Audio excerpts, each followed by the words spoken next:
কি হে বিনোদ, তোমার তো দেখি কোনো খোঁজ খবর নেই গো। বলি হারিয়ে টারিয়ে গিয়েছিলে নাকি? কোথায় আর হারাবো দাদা, কোথাও গিয়ে কি আর শান্তি আছে?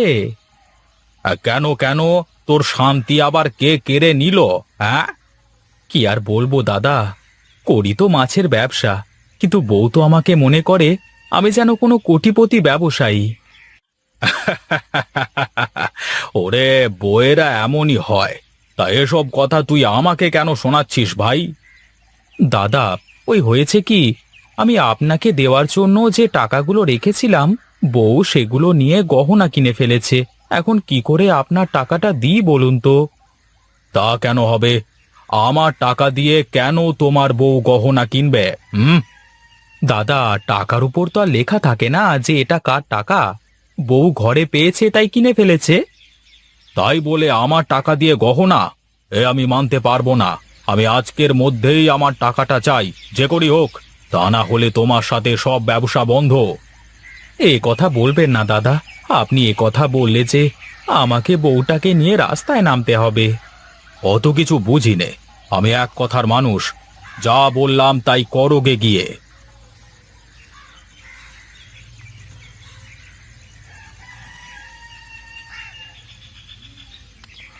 আরে, ওটা বিনোদ দা না? এই দেখি তো। আরে তাই তো, এটা তো আমাদের বিনোদ দা। ও বিনোদ দা, আরে ও বিনোদ দা। কি রে জগাই, তুই? হ্যাঁ গো হ্যাঁ, আমি। তা তুমি এই ভর দুপুরে এখানে বসে কি করো? হ্যাঁ, তা ঘুম পেলে বাড়িতে গিয়েও তো ঘুমাতে পারো নাকি? বাড়িতে গেলে কি আর আরামে ঘুমাতে পারবো রে? তার চেয়ে এখানেই ভালো আছি। তা তুই যাচ্ছিস কোথায় শুনি? আমার আর কি কাজ, যাই এদিকে একটু কোথাও ঘুরে আসি। আরে যাবি যাবি, একটু বস দেখি। দুই ভাই মিলে একটু গল্প করি। ঘুম তো ভেঙেই গেল।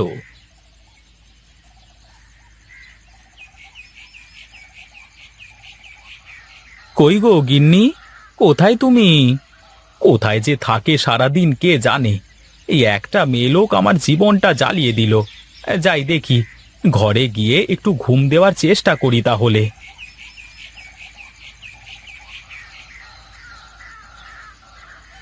বাহ বাহ বাহ বাহ বাহ বাহ, আমি এত সময় ধরে বাইরে দাঁড়িয়ে তোমাকে ডাকছি, আর তুমি ঘরের মধ্যে বসে বসে সাজছো।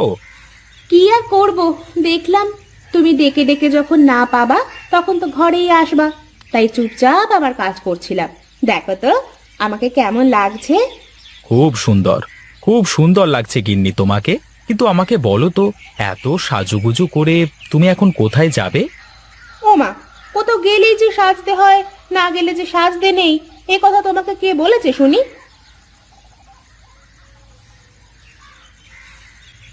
না রে বাবা, আমি এর আগে তো কখনো দেখিনি যে একটা জেলের বউ সারা দিন সাজগোজ নিয়ে পড়ে থাকে। আমার জীবনটা শেষ হয়ে গেল রে। এই দেখো, তুমি কিন্তু এখন আমাকে অপমান করছো। তুমি কি ভুলে গেছো তুমি আমাকে বিয়ের সময় আমার বাবাকে কি বলে আমাকে এ বাড়িতে নিয়ে এসেছিলে?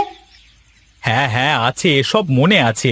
কিন্তু আগে কি আর জানতাম যে বউ আমার কোনো কাজের না? তাহলে কি আর বিয়ে করতাম জীবনে? এত বড় কথা! থাকবো না আমি তোমার বাড়ি, করবো না তোমার সংসার। এই আমি চললাম বাপের বাড়ি।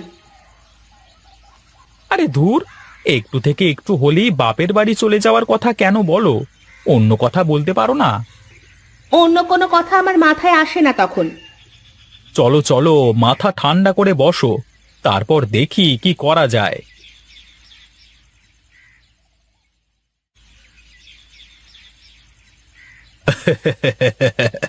দেখ দেখ রামু, দেখ চিংড়িগুলো কেমন তাড়াতাড়ি বড় হচ্ছে। তাই তো দেখছি বাবু, কিন্তু আমার কি মনে হয় জানেন? তোর আবার কি মনে হয়? এবারে ঘেরের চিংড়িগুলো বোধহয় আপনার কপালে নেই কো। কেন কেন, এ কথা বলছিস কেন? কেন আবার, বর্ষাকাল চলে এসে তারপর আবার ঘেরের পানি বেরিয়ে যাচ্ছে। যদি ভারী বৃষ্টি হয় তাহলে তো ঘর ভেঙে সব চিংড়ি সারা মাঠে ছড়িয়ে পড়বে। তা তো কথা মন্দ বলিসনি রামু। তাহলে কি করা যায় বলতো দেখি। আমার তো তেমন কোনো বুদ্ধি নেই কো। তবে আপনি বললে আমি ভেবে দেখে আপনাকে কইব। বেশ বেশ বলিস তাহলে। নে এখন চল, আমার আর দাঁড়াতে ভালো লাগছে না।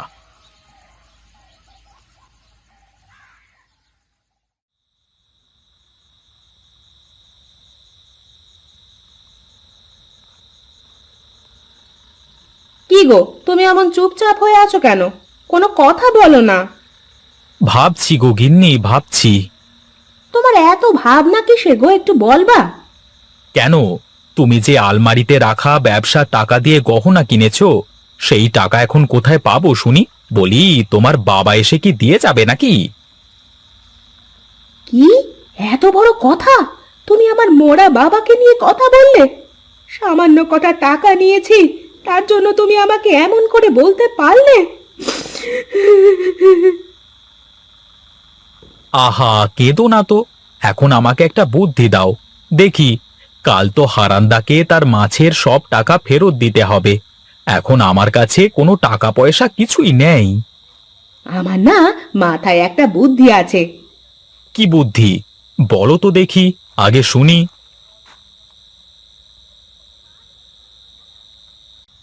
আরে বাহ, এই না হলে তুমি আমার গিন্নি!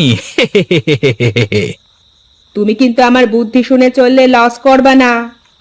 ঠিক আছে, সেসব কালই দেখা যাবে। তুমি তাহলে এক্ষুনি ঘুমাও, আমি গিয়ে আমার কাজ সেরে আসি।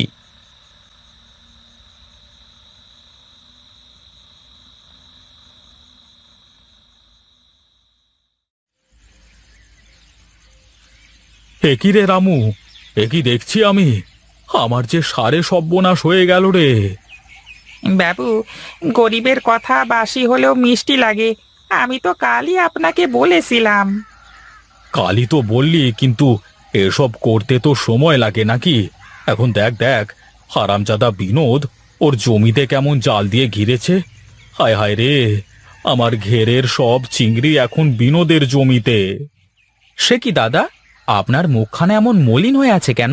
কি হয়েছে? কি হয়েছে? বলি, চালাকি করবার আর জায়গা পাও না, তাই না? দেখেছেন দাদা, আপনার সামনে কেমন আমাকে কথা শোনাচ্ছে। কথা শোনাবে না তো কি করবে শুনি? তুই চালাকি করে আমার ঘেরের সব চিংড়ি তোর জমিতে আটকে রেখেছিস। কি যে বলেন! কি হলো? আমি হাসির কি বললাম যে তুই আমার কথা শুনে হাসতে শুরু করলি? আমাকে কি তোর জোকার মনে হয় নাকি? না দাদা, তা কেন হবে? আমি কি আপনাকে তা মনে করতে পারি বলেন? তোর সব বুদ্ধি আমার সামনে ধরা পড়ে গেছে বিনোদ। তুই আজকের ভেতরে আমার সব টাকা দিবি, তা না হলে কাল সকালে আমি তোর বাড়িতে গিয়ে তোকে ঘাড় ধরে বাড়ি থেকে তাড়িয়ে দেব, এই বলে দিলাম।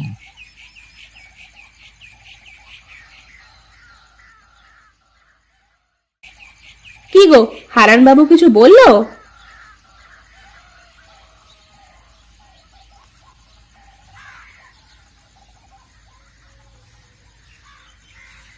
ওগো, কি হলো? বলো না কেন কিছু? কি আর বলবো, হারানবাবু বলল আজকের ভেতরে মাছের সব টাকা না দিতে পারলে কাল সকালে লোকজন নিয়ে আসবে, তারপর আমাদের বাড়ি থেকে ঘাড় ধাক্কা দিয়ে বের করে দেবে। আমার মাথায় আর একটা বুদ্ধি আছে, তুমি যদি শোনো তাহলে বলতে পারি। তোমার কথা শুনেই তো আজ আমার এমন দশা, এখন আবার নতুন করে বুদ্ধি দিতে চাচ্ছ? শোনোই না একবার আমার কথাটা। এবার যদি কাজ না হয় তাহলে আর কখনো তোমাকে আমার কথা শুনে চলতে হবে না। ঠিক আছে, এবার তাহলে আমি গিয়ে দেখি কোনো কাজ হয় নাকি।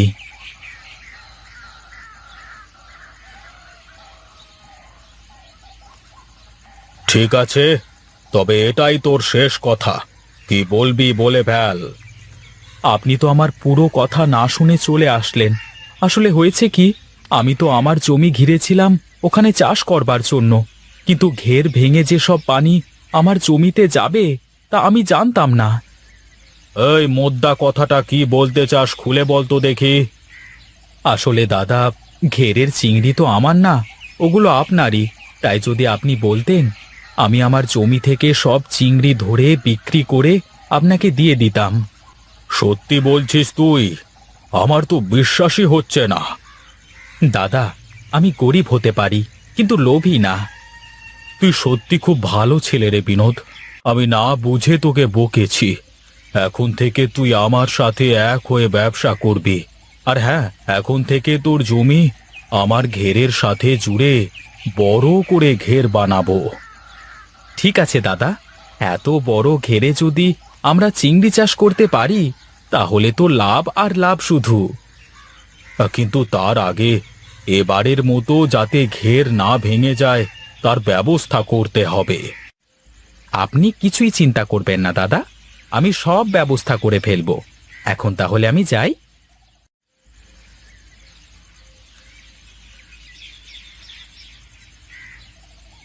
যাক, শেষমেশ বইয়ের কথায় রক্ষে পেলাম। এখন থেকে বইয়ের কথা শুনেই সব কাজ করব।